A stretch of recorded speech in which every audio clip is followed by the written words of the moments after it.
अस्सलामुअलैकुम। खालिद मुस्तफ़ा का कनाडा से तमाम दोस्तों को सलाम और आदाब पहुँचे और वहाँ तक पहुँचे जहाँ तक किसी का गुमान भी न पहुँचे।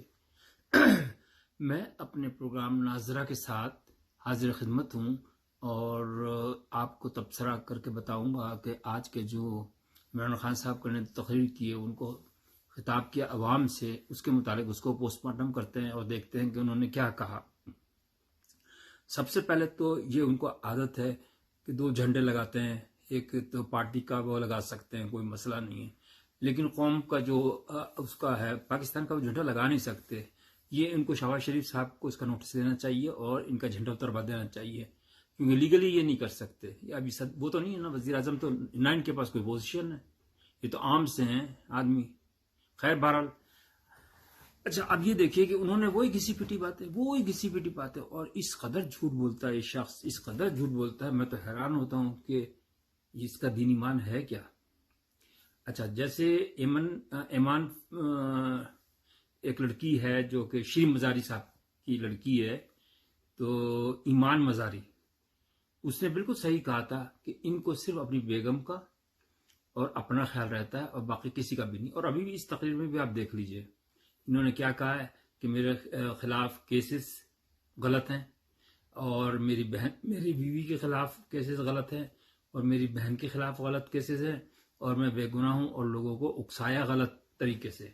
अब आप गौर से देखिए, सबसे पहले उन्होंने कहा कि कुरान शरीफ की जो बेहरमती की है स्वीडन के अंदर, तो वो कह रहे हैं अवाम से कह रहे हैं कि भाई आप लोग तमाम निकल पड़े घरों से। उनका मकसद क्या है? अब पहले मैं थोड़ा सा आपको वाक़ा बता दूं।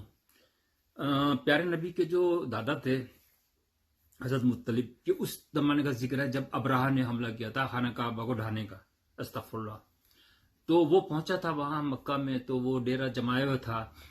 तो इतने में अब्दुल मुत्तलिब के जो ऊंट खो गए थे, तो उनको गुमान ये था कि शायद ये अब्राहा के साथियों ने चुरा लिए हैं।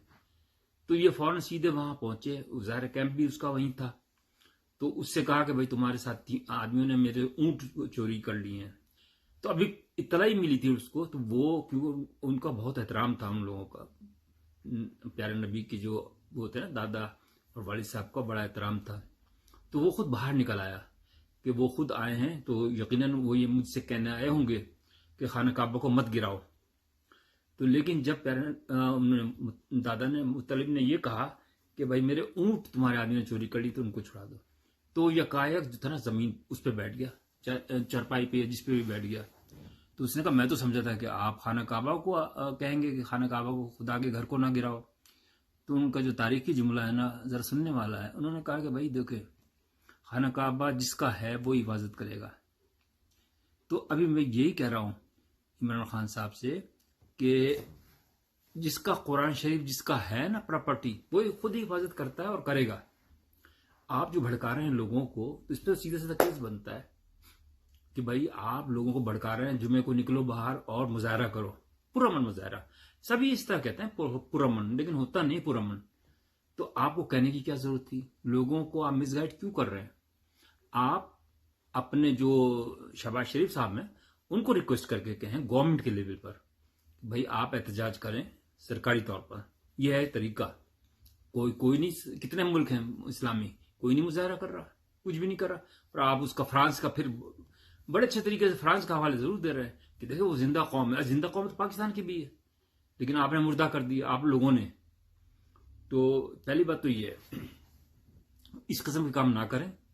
और मैं आवाम से दरखास्त करता हूं कि इनके कहने पर हरगिज ना निकलें बाहर, इसलिए कि खुदा ना करे कोई भाई किसी का आदमी मर जाए, तो वो तो गया काम से, उसकी फैमिली गई। तो आप इनके चक्कर में मत पड़े, ये ऐसे बहकाते हैं लीडर सारे। अभी देखिए उन्होंने केसेस बताए कि ठीक है, 2 केसेस उन्होंने बिल्कुल पहले सही बताए कि कोयटा में एक वकील मर गया, तो उसका भी इल्जाम रहा। ये तो शुरू से चल रहा है, ये कोई ना तो शहबाज शरीफ का इसमें ताल्लुक है और ना जरदारी साहब का ताल्लुक है। ये तो शुरू से ही पाकिस्तान की, तो हमने तो भाई 50-60 साल के अंदर यही देखा कि गरीब आवाम पिसता रहता है, लेकिन किसी ने कोई किया ही नहीं, कोशिश ही नहीं की कि भाई पुलिस में रिफॉर्म्स ले आते। अब ये इमरान खान साहब 3.5 साल रहे, 3.5 साल बहुत बड़ा पीरियड होता है और इनको फुल पावर्स थी। कम से कम चलो एक आदमी को तो पकड़ लेते पुलिस में, एक आदमी को पकड़ लेते हैं। मैं 18 में गया था पाकिस्तान, तो वही दुकानें खुली हुई थी। 18 में इनका बिल्कुल क्लाइमेक्स पे था इख्तिदार, और किसी वही दुकानें खुली हुई थी। Deputy commissioner, commissioner, Mukhtar car, यहां तक कि नायब कासिद पैसे के बगैर कोई काम नहीं करते थे। तो क्या इनको नहीं पता था? अब तो इनको बहुत बड़ा इल्म होता है कि हर चीज का इल्म है इनको। अच्छा, फिर इन्होंने क्या किया, बेचारी वो जो थी कराची की वो थी आफिया सिद्दीकी, उसकी रिहाई के लिए क्या किया, अपने तो बीवी के लिए कर रहे हैं, ये मेरे बड़ा वो हुआ है, उसके केस बना दिए। और उसके लिए नहीं आप सोचते, आप भी वज़ीर आज़म थे ना? नहीं थे। अच्छा, बहन के लिए मैं मानता हूं कि चलो वो होगी, लेकिन 12-15 करोड़ या अरब रुपए आपके लिए कोई बात ही नहीं है कि उन्होंने जमीन खरीद ली। अरे चलो, अगर 12 अरब की भी जमीन खरीदी तो पैसा कहां से आया? हमारे जमाने में तो लाखों में होते थे, मैक्सिमम हजारों में और लाखों में। अरब कहां से आ गए, मुझे पहले ये बताएं। फिर उन्होंने कहा कि दूसरा जो केस था कि ट्रस्ट का, वही घिसी पिटी बात है कि ट्रस्ट का, मैंने पहले भी अर्ज किया था कि ये केस अगर लोगों की समझ में नहीं आ रहा, मैं समझा देता हूं। इसका तो मुकाबला मैं कर लूंगा इमरान खान का, ये तो छोड़ें, औरों को तो छोड़ें। तो वो ट्रस्ट जो है ना, एक्चुअली इसने जो फ्रॉड किया था ना मलिक ने, जो उसका है जमीनों वाला मलिक, तो उसने जो था वो हेल्पिंग हैंड भी है हर एक का। तो जब इसके ऊपर नवाज शरीफ के बेटे पे केस बना के उसने नाजायज दौलत बनाई हुई है, तो वहां उन्होंने पकड़ लिया इंग्लैंड वालों ने। तो इसने कहा कि मेरे हवाले कर दो वो ये कागजात, अब मैं उसका मालिक बन जाता हूं, फिर मैं भुगतूंगा खुद ही।